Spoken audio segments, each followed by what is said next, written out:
Hello, and welcome to On the Mind, the official podcast of the Weill Cornell Medicine Department of Psychiatry. I'm your host, Dr. Daniel Knoepflmacher. In each episode, I speak with experts in various aspects of psychiatry, psychotherapy, neuroscientific research, and other important topics on the mind. In this special edition of On the Mind, which is our first foray into video podcasting, we'll be providing an insider's look at psychiatry residency training, which is a topic near and dear to my heart as the training director of the general psychiatry program here at Weill Cornell. I'm thrilled to be joined by two talented residents from the residency program here, Dr. Maya Graves and Dr. Nathen Spitz. Welcome to the podcast, guys. Thanks, Dr. K. It's so nice to be here. I'm really excited for the next hour ahead. That was really generous for you to call us experts, but it's our pleasure to be here as well. Well, I'm thrilled to have you guys here. And we're going to be having a discussion today where we'll be keeping in mind a specific audience, and that audience is medical students who may be considering a career in psychiatry. Over the past decade, interest in our field has continued to grow. There were over 1,700 U.S. medical students applying to psychiatry residency programs last year, and many hundreds more from around the world. These numbers have grown over the past several years, and that's been making psychiatry an increasingly competitive specialty.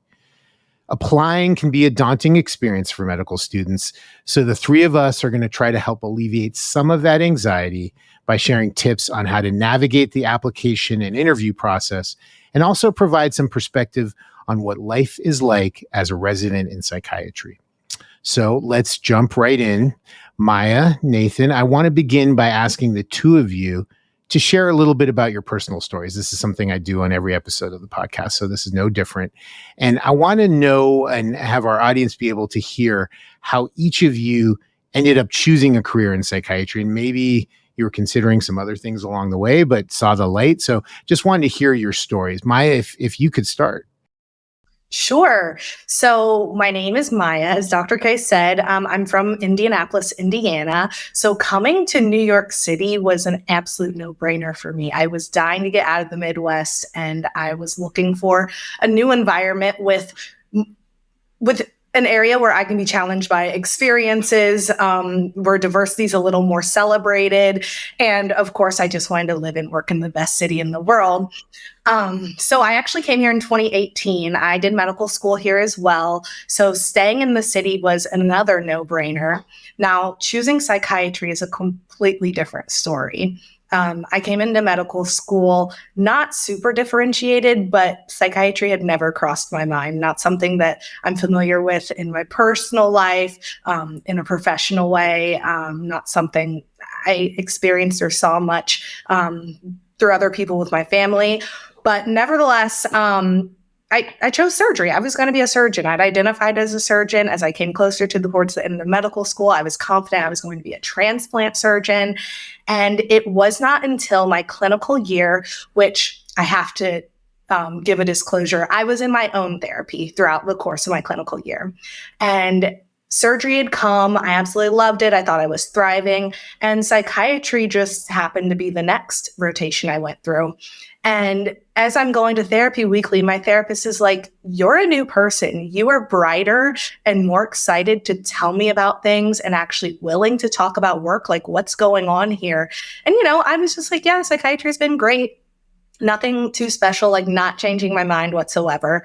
But I do give kudos to my therapist because she kept pushing me and asking, so why were you so different when you were on psychiatry? There was like a light in you. You were invigorated for the first time. And I really sat back and thought about it and started thinking about, so why did I go to medical school? What do I want to do with my life? How do I see my life over the next, 5 to 10 years? And the life of a surgeon was just not really what aligned with my values. Additionally, I walked away from psychiatry clerkship really feeling like I had done something that mattered. Like I didn't give someone's physical function back. I gave someone's life back. So when it wasn't until June. June was when I finally did my psychiatry sub-I. I had to get out there and actually do some more work to feel confident in my decision. But by the end of June, coming July, I made the last minute decision to pivot to psychiatry, and I couldn't be more thankful that I did. Never looked back since? Absolutely not. Well, I love that story because it shows like what a personal decision was, and that kind of introspection and thinking about your values, I think, is an important thing for whatever specialty people decide in medical school that they should take into account on. So Nathen, tell us about your story. Well, howdy, y'all. My name's Nathen. So I grew up in a 3-stoplight town in rural. I know people are probably tired of me saying that. I feel like that's how I introduce myself throughout my residency interviews, but it's true. So that is where I grew up. In the very long life story short, my mom ended up being diagnosed with stage 3 thymic carcinoma on my first day of middle school. Middle school is tough for everybody, but that definitely compounded the toughness. And while starting to navigate all the chaos and uncertainty of having a parent with cancer like that, I was starting to question my sexuality in this white, rural, Christian, very homogenous place where it was not tolerated to be anything but that. So I navigated middle school. My mom ended up passing away when I was 13, also in middle school. And back then, I mean, it feels weird to say back then while I'm in my 20s, but nobody talked about mental health. I didn't know a single person who had depression or anxiety or who took medications, and I took all of that angst and uncertainty and just kind of shoved it down. It reared its ugly head as I navigated high school, whether it was depression, panic disorder, anxiety, things that I didn't have a vocabulary for. I didn't know really what I was experiencing, and I had to go to my primary care doctor, I think 3 different times before I was even referred to a psychologist who was more than an hour away with months-long waiting lists while I'm really, really struggling here in Iowa. I was fortunate to be able to start therapy, to get connected or to start an antidepressant, and together they really did save my life. I really then personally became aware of the impact that mental health can have on a person, the importance of sharing and talking about what we're experiencing, how we're feeling. And that really lit a fire within me to try and hopefully improve the field and improve the path for people after me to hopefully not feel so alone or so isolated or to have to fight so hard to get access to potentially life-saving care. So I entered college and medical school, pretty certain on being a psychiatrist. Lo and behold, here we are. I mean, I was a little swayed at different points, but ultimately ended up sticking with psychiatry, and we can talk more about why it's so awesome later. But in terms of New York City, while Maya was doing her sub-I for the first time in psychiatry, in New York, growing up in Iowa, I had friends, and I'd lived in DC for a year and always loved coming to New York City, and got the opportunity to do a month-long internship in our psychiatric emergency room, or CPEP, at Weill Cornell, and had such a great time here. I was fortunate to be invited back for the residency. Well, I'm struck by listening to both of you about your ability to be open and kind of tell your stories. And I don't want to go out too far on a limb, but I sense that there is a generational shift where there's less stigma when it comes to talking about mental health or mental illness, for that matter. And along with that, I had mentioned earlier that there's been an increasing interest in psychiatry among medical students. I'm curious, have you guys sensed that when you were in medical school? Was there a general increase in interest that you could sense among people? Do you have any ideas why you think this might be the case? Oh, definitely. And even for being in rural Iowa, the amount of people applying to psychiatry has increased each year. You can see on the NMRP or residency ranking program, the amount of applications that are growing. And I think a lot stemming, or at least from my perspective, from the COVID-19 pandemic, we saw a really strong emphasis on concept of work-life balance or having the understanding or discussions about how we stay well both in and outside of work. And I think psychiatry, or as people saw a rise in whether it's a youth mental health crisis, whether it's the isolation or anxiety that people experienced, I think it really opened a lot of doors for people to start to have conversations about how mental health or their own mental health or others were impacting them. And with that work-life balance and importance of mental health, I think psychiatry as a field has a lot of flexibility that people came to appreciate as they were working remotely or having kind of hybrid work experiences, to start to realize that psychiatry is not only practiced in a hospital, that you can work from home, that you can work in schools or in carceral systems or in organizations. And I think that like flexibility piece, or at least amongst my classmates, was something that maybe people who weren't as exposed to psychiatry have started to come to appreciate throughout medical school. Yeah, I don't want to repeat everything Nathan has said, but I 100% agree with his perspective on the shifting change and clinical interests among medical students. I also think that our generation has come to kind of look at work a little bit differently than perhaps past generations. I think medicine in the past was very hierarchical and patriarchal, and, if someone before you suffered, you have to suffer as well. And I feel like psychiatry was one of the few specialties that I didn't get a sense of that. There actually was an emphasis on who you are outside of medicine, even from my first experiences while I was doing as a clerkship student. And I've only seen the opportunities for personal growth in addition to professional growth widen as I moved into psychiatry. There are so many places you can work as a psychiatrist. And if never stepping foot into a hospital is something that one person wants, like, you can do that as a psychiatrist and still be a doctor. I don't think there are many other specialties that you can say that. So there are it's a lot of flexibility, a lot of choice making and decision making. It's much more flexible in psychiatry than other specialties. Well, you don't have to get me to jump on and say that it's the right field, obviously, and I agree with everything you guys both said. And there's also all these new developments in neuroscience and new treatments that are emerging, which make it exciting as well. With that, we have medical students who are applying to this specialty, and I want to hear from you guys what advice you have for them, maybe even at the early phase, thinking about what could they do to strengthen their applications.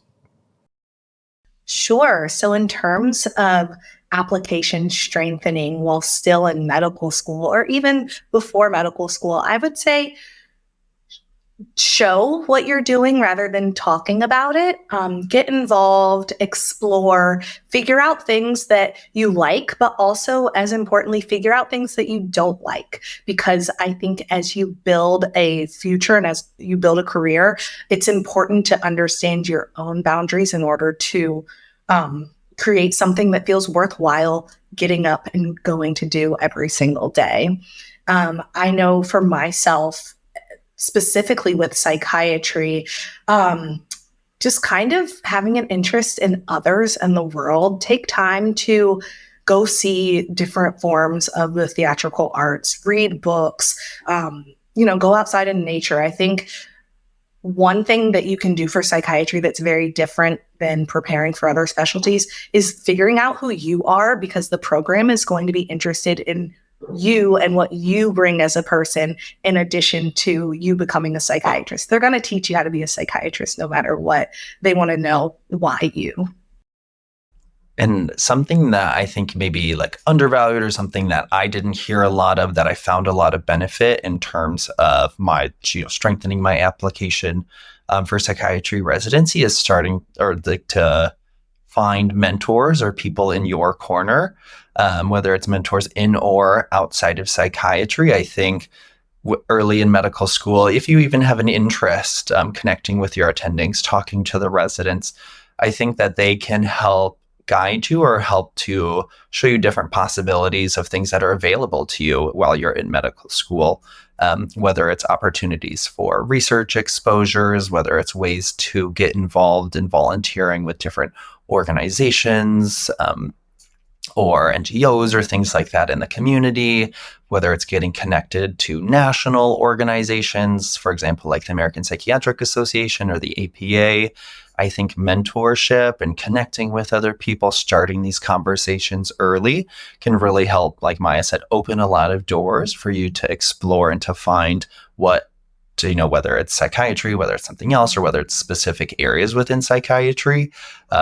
That, at least for me, I think was really impactful in helping me strengthen my application is connecting early. And Dr. K, I'm wondering, I feel like on all these threads on Student Doctor Network or Reddit, people are always wondering what the magic recipe is for the application. I'm wondering if you have any tips or tricks. I mean, you guys said it all. Yeah, I should turn over the whole process to you guys this year. I mean, I think the applications, both of what you guys said. First of all, thinking about a genuineness of experience and showing passion through what you do, that it's not kind of done to check boxes, but that you're searching, trying to find the experiences so you figure out what you want to do. And then also what you said, Nathan, about mentors is really important. I'm trying to think if I have anything else to add. I think that I would just maybe to help alleviate some anxiety. This isn't neurosurgery, right? In terms of competitiveness. And if you can do well as a medical student and you do things that show that you really genuinely want to become a psychiatrist, that's good enough. You don't have to be, the like most unique, exceptional at this, that, or the other thing. I mean, that's great. And I know you guys have your exceptional pieces, but that will just come out of who you are and what you do, and don't try to reverse engineer that. That's what I would say. There's another important piece that I want to turn to, though, in the application, which is a personal statement, which I think people get anxious about. So what advice would you guys have? I remember both of your personal statements and really enjoyed both of them, and they made an impact. So I think you guys are good people to talk about this. Yeah, I love talking about my personal statement because in crafting it, I received a lot of negative feedback. I remember I wrote from my heart. I had to, in 1,000 words, explain how I came from being dead set on being a surgeon to now 2 months before applying, I swear I want to be a psychiatrist. This is not a backup plan. This is number one. I'm not double applying. And I think my advisor at medical school was really cautionary with me. She wanted me to have the most convincing application possible, and our opinions and how to craft that were quite different. So I'd written a beautiful personal statement, very vulnerable, talked about myself, my family, interpersonal relationships. Basically, I wanted to create a story that made sense as to why I wanted to be a psychiatrist 2 months before applying. And I sent it off. I was so proud. And my advisor did not email me back. She called me and said, "This is a beautiful story, but you cannot submit these to residencies." And I was like, "What? Why? What's the problem?" She's like, "You disclose way too much.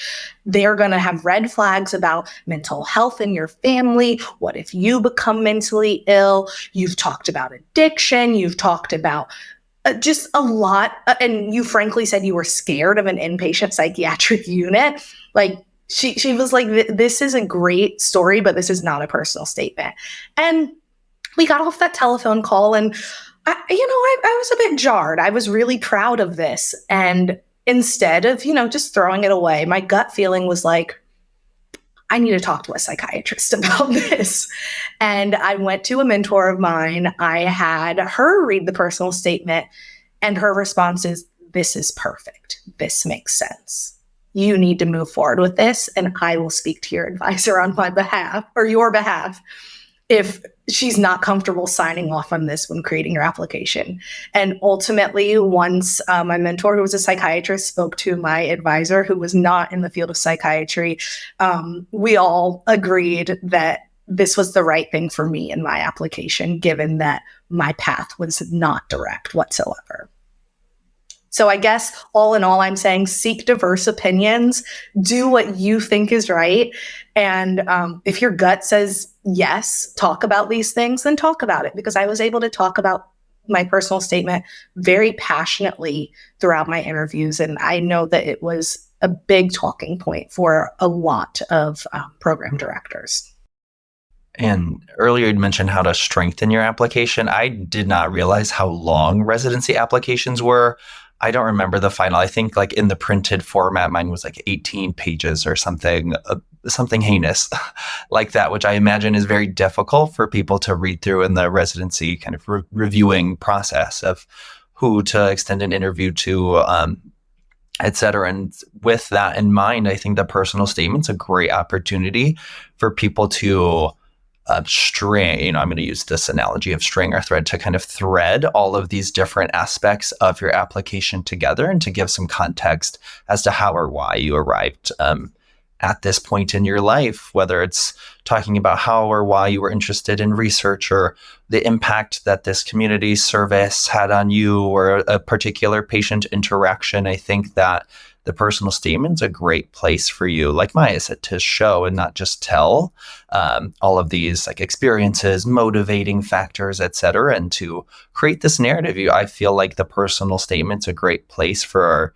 you to create a cohesive narrative and story. So that way, when people are done reading it, they have a better sense of not just who you are, but how you are or why you are, and to see if and how you could be a part of their respective residency program. Whether this is, and you, Dr. K, you can chime in as well. I think the final paragraph of the personal statement's a great opportunity for you to also showcase yourself or to sell yourself or to talk about what's coming next, or if and how you would be a great member of the specific residency community. This may be controversial advice or opinions, but I tried to personalize the end of my personal statement as well. I think that it can go a really long way, especially for programs that you're interested, to show that extra effort, to show that you are intentional and that you have done your research, and that with all of these amazing life experiences and things that you did in medical school, that you could continue that and contribute and continue to grow and build a residency program. But I don't know if you have any other advice or opinions on personal statements. We could do a whole episode just on this for medical students in general. I think everything you guys said is right on. Definitely get a lot of people to read it. Remember that, there may be people reading this who aren't from your generation. I like to think I'm in sync with your generation, but you never know that maybe there's things I won't get. And then thinking about what you said about kind of tailoring that last paragraph, that's something that people can do in the application because it's electronic, that they can send a specific paragraph to each program, or at least the programs that they're most interested in. One thing that you guys didn't have that's started last year that is part of this year is there's 10 signals. When you apply, you can signal 10 programs that you have some extra special interest in them. But the other thing I would add is I think it's less interesting reading an essay where you're just kind of rehashing what's in the rest of your application about all the things you've done. Use the essay to identify who you are, maybe go deep in a personal way that gives you a sense of the passion or why you're choosing this field based on some of those individual experiences. But you don't have to highlight every award you've won, every amazing experience you've had. So that's another thing that I think this is your chance to kind of speak to the people reading your application And then following up on that, what was this something that alluding to what Maya mentioned, that then be prepared to talk about it. So, because whatever you say, you want to get questions on it, because that shows they really read your application closely, and be ready to speak about that. More questions for you guys though. This is the first part, the application, but then you get your interview. I'm wondering what you guys remember about interviews, if you had some amazingly bad or good questions from people, and really what tips would you give to prepare and to do well with the actual interviews? To speak to being prepared to talk about your personal statement. This was a one-time thing. Does not happen often, but I think there's a myth or rumor that in psychiatry interviews you will be therapized or analyzed. I do have one memorable experience with the program, not to be named, where I offered vulnerable information about my experiences growing up and how it led me to be a psychiatrist. And for 45 minutes, I talked about my life prior to the age of 18 and its impact on myself for development. And I remember that as a bad or maybe a missed opportunity, and that I wasn't able to really talk about myself as a medical student, to talk about why I would be a great fit for that program, to have questions or answers or discussions about kind of the mutual benefit or alignment of us as a program and an applicant. So that is not common of my colleagues. I did not hear very many other people receiving that type of question. But I think some of the best or most memorable, maybe to contrast that, good questions I thought were when programs ask like why I would be a good fit for that residency. I think that it allows you, it's broad enough for us as applicants to get to share information that we want to talk about, or maybe to follow up on things or to share new pieces of information to our interviewers.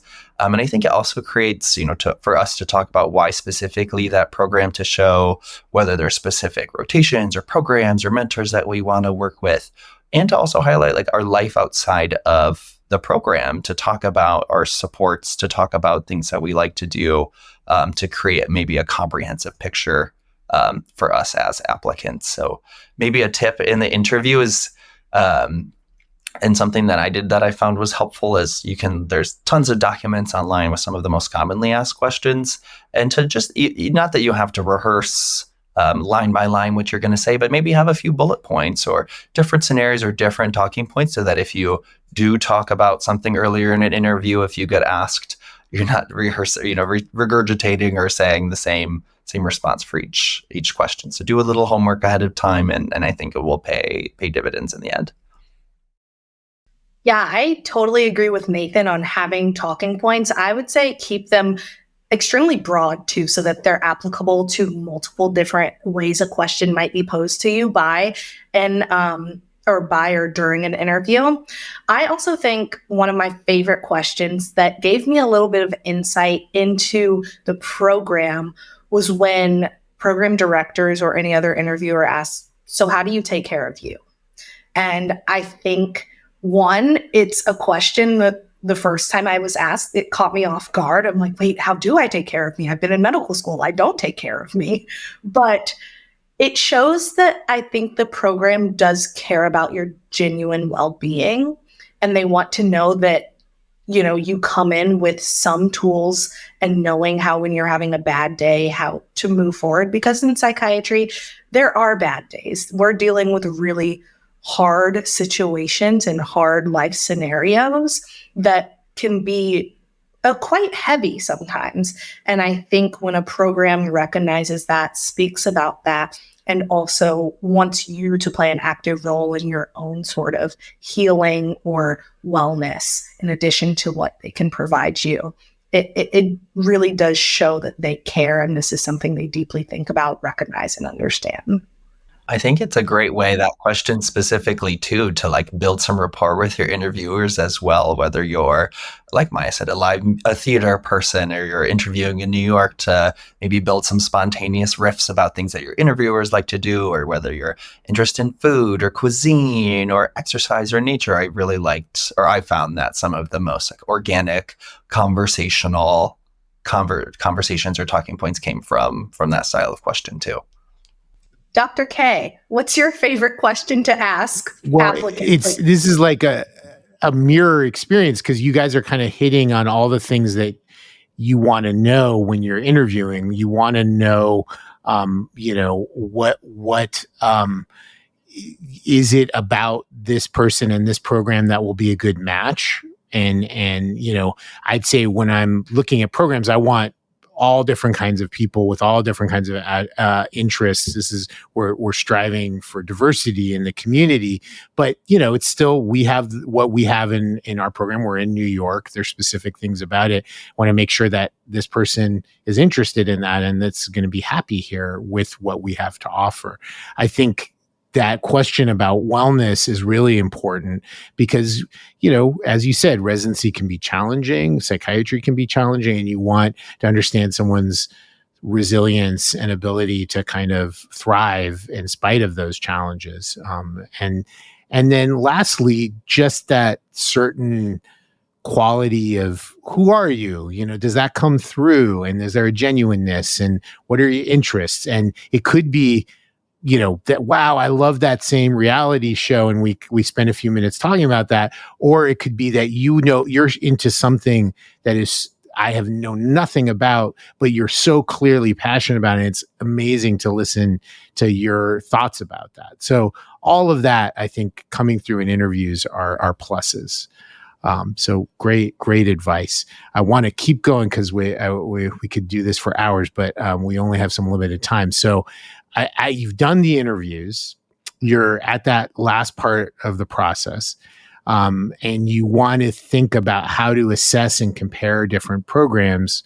So because you have to submit a rank list, which then, is what results in your match. So what did you guys do? How did you come up with criteria? How did you go through that process?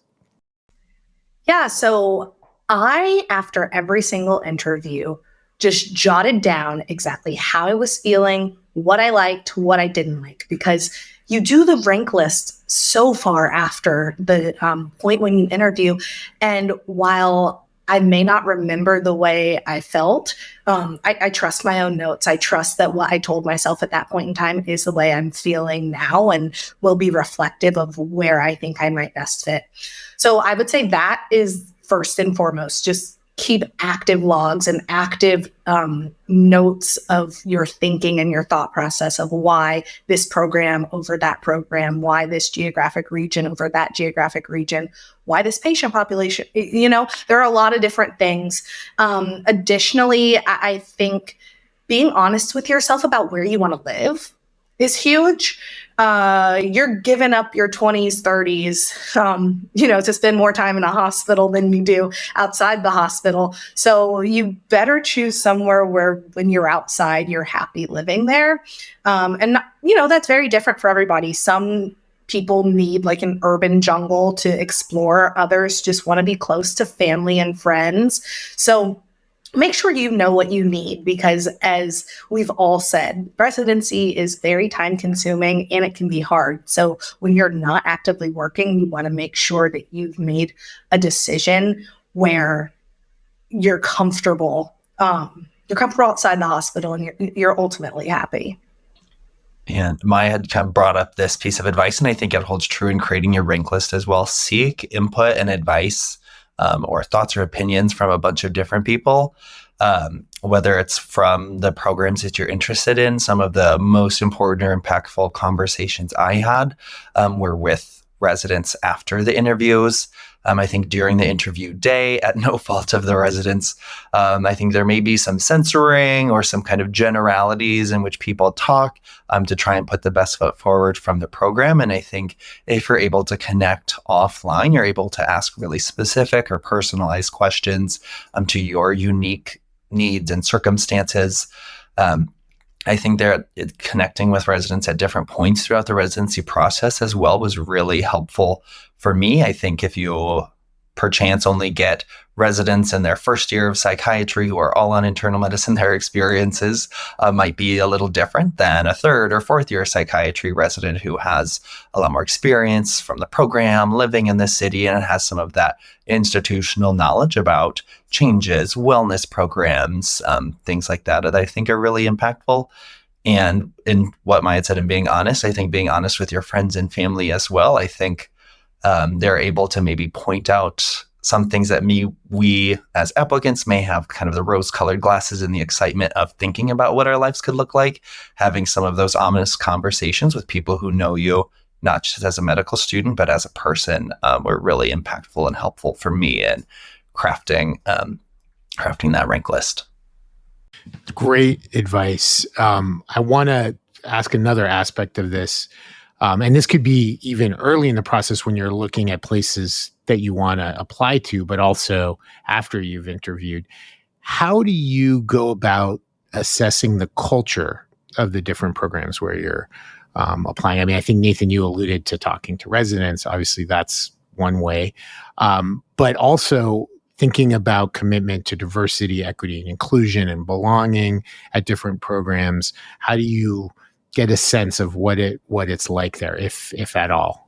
Yeah, I took maybe I put too much effort into this. I feel like a common refrain from residents is, oh, it's just the vibes. Or that there's this kind of ethereal nature, unspoken things about programs that people are able to assess. But I think I took a multi-pronged approach. One is a general just kind of purview of the program's website. I think clicking on almost every link just to see how they talk about support for residents, how they talk about what programs they have in place for diversity, equity, inclusion, whether they have institutional supports, whether they have opportunities to connect and to grow and build outside of the residency program. I think seeing how a program talks about itself and what it has in place can tell you a lot about what's to come in the future.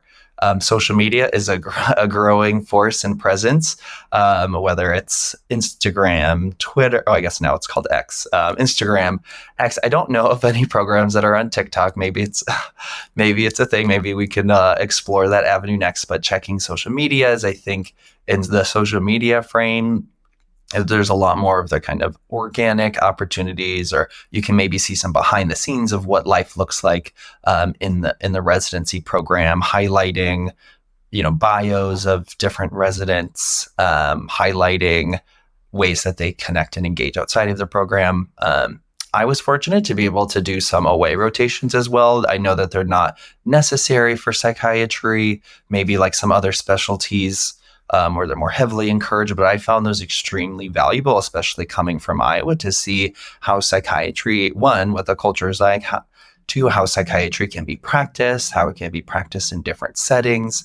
And it was really valuable for me to get those experiences or exposures, having lived most of my life and trained in the same institution. So if that is available for you, it's something I think to consider, or if there are a few programs that you're really interested in. If you can't make an away rotation work, I think second look days or programs you're interested in are a great opportunity as well.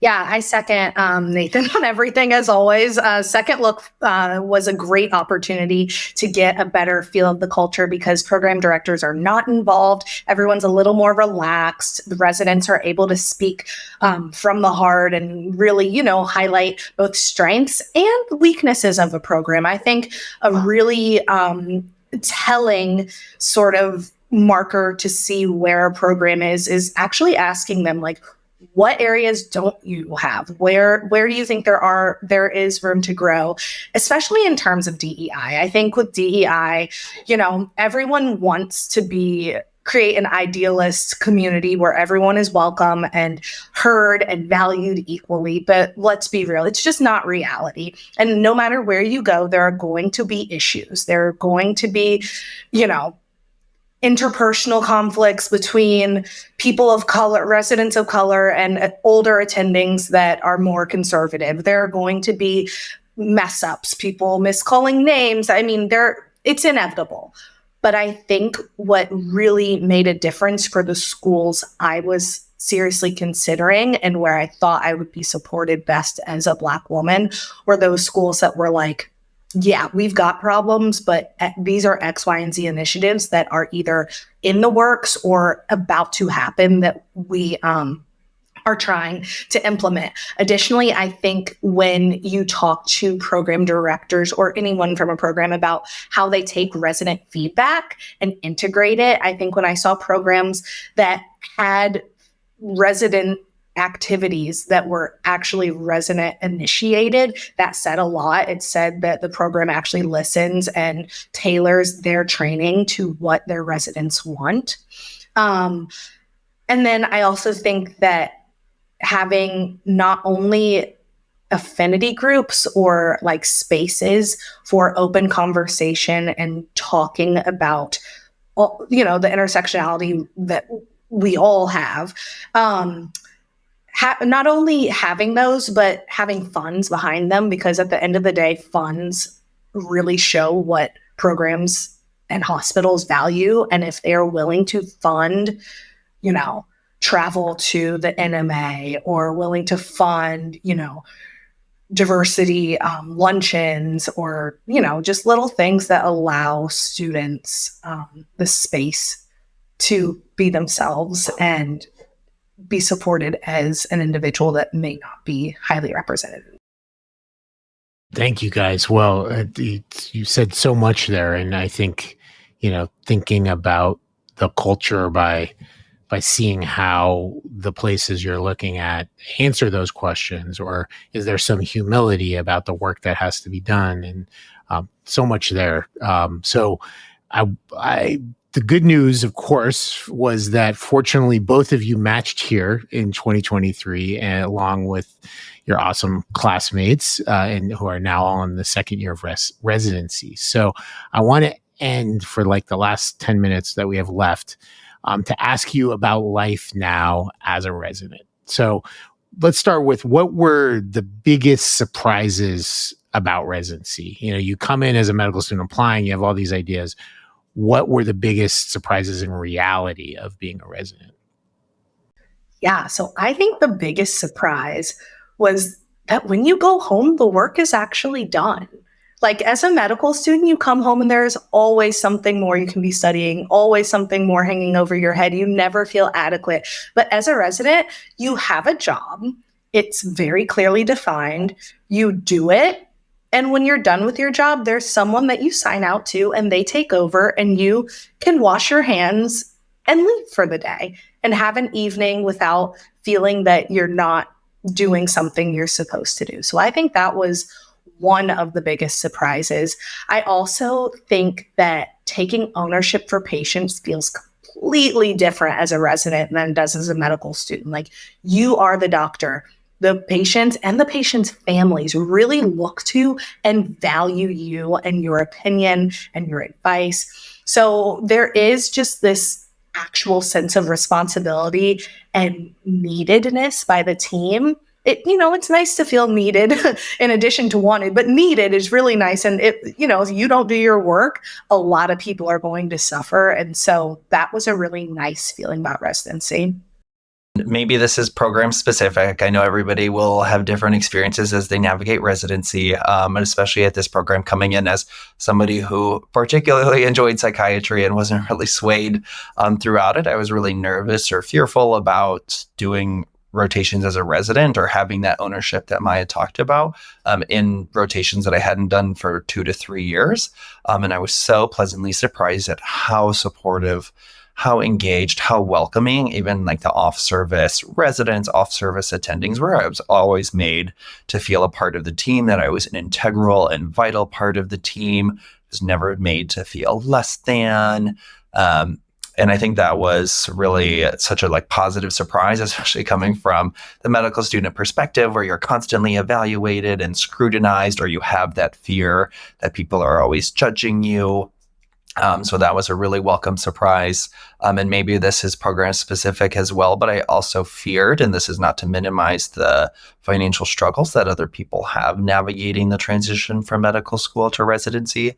But I have been so pleasantly surprised at my ability to live a quality life outside of the hospital, and to still be able to do the things that bring me joy and that help fill my cup up and help make me be a better resident.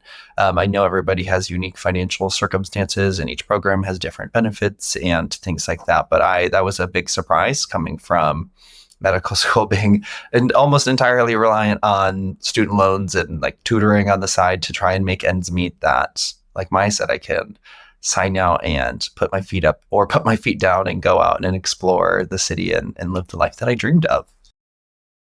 It sounds like both of you were kind of surprised by the work-life balance. And that's not to say that you guys don't do a lot of work. I will vouch for that. So that's nice to hear. I do want to ask you, though, about challenging things. What would have been the most challenging parts of being a psychiatry resident?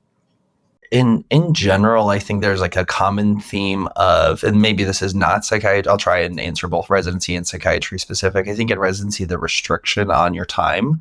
So we're talking about living life outside of the hospital. You work way more weekends and nights than you do as a medical student. And it is very difficult, although most of my family and friends are very understanding, to have to say no or to try and make it work, but to not have the flexibility of taking entire weekends off or weeks off at a time or having predetermined vacation, I think is something that can be difficult for a lot of other people who don't work in healthcare and may not understand the restrictions that we have.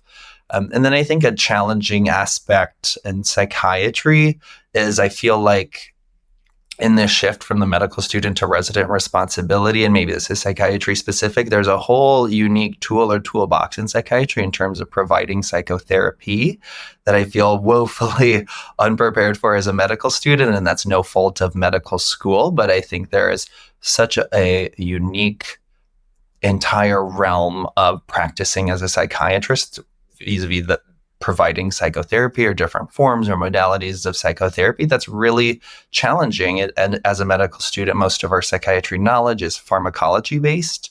And here we are now as residents who are serving as people's primary prescribers and maybe therapists as well. And that's a lot to take on, especially coming in from that medical student perspective.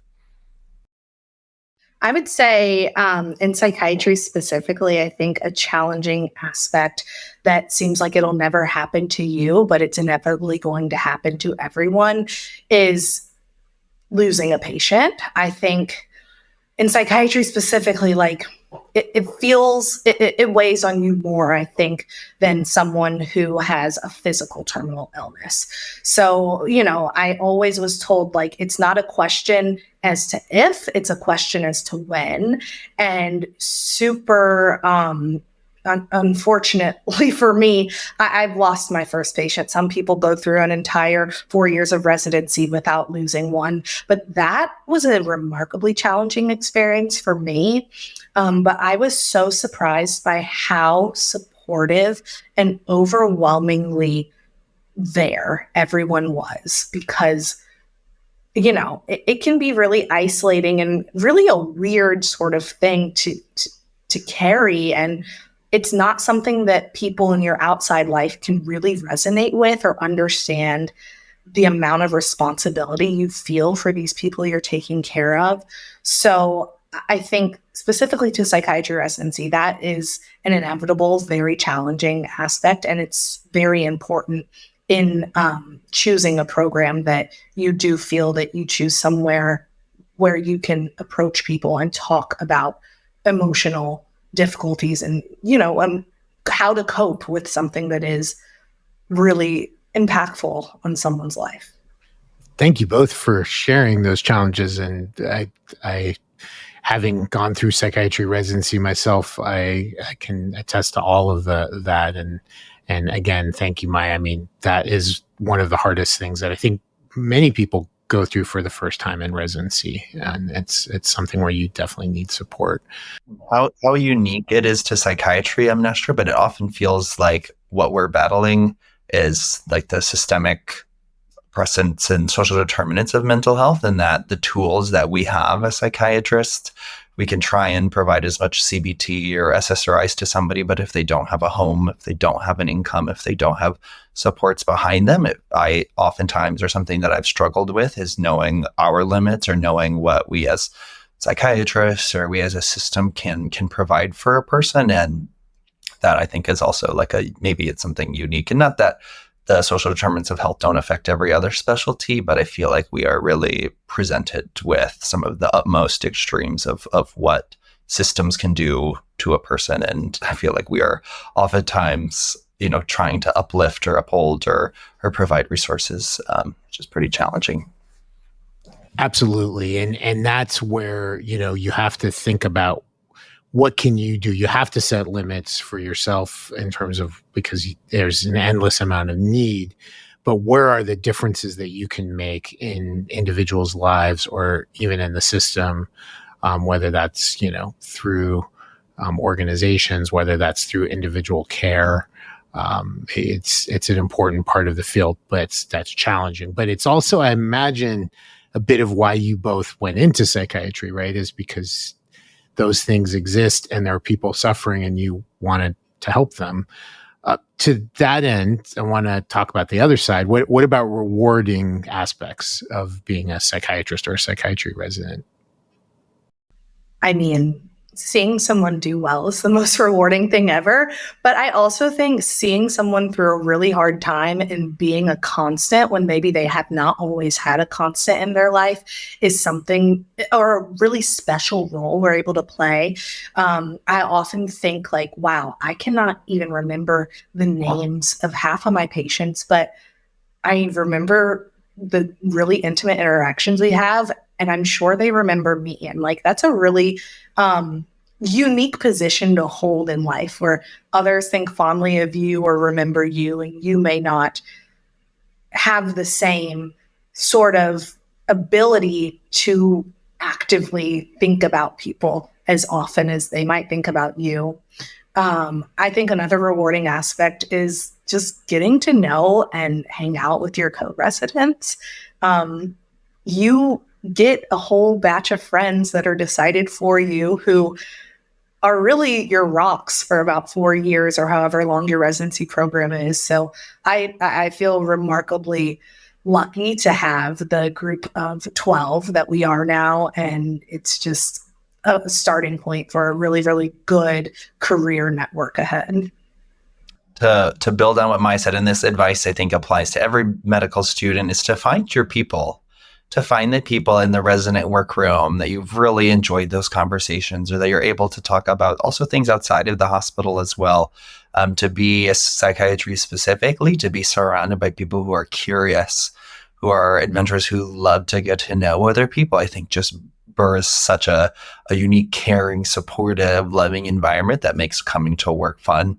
And speaking of work being fun, I think within psychiatry that our work, using ourselves as the intervention to have our day being talking to, although oftentimes we do hear very traumatic, harrowing stories about the human existence, to also get to really connect with somebody on a personal level, to learn about their joys, their unique experiences throughout life, I think is really rewarding and something that I really valued and found myself, and this is not to talk badly about other specialties, but spending your days talking about bowel movements or abscesses or foot wounds weren't things that really filled my cup up or sparked joy for me. And I want everybody to find something that sparks joy for them. But in psychiatry, to have my day-to-day being really getting to know people, their lives, their stories, their families, is something that has just continued to keep me excited about psychiatry residency. Well, thinking about you guys and your classmates definitely most of the time sparks a lot of joy for me with the vast majority of the time. And it's just, just the amazing things that you guys are doing, the amazing work, and what you describe, like that sort of camaraderie that you build with each other is just such a great part of my job.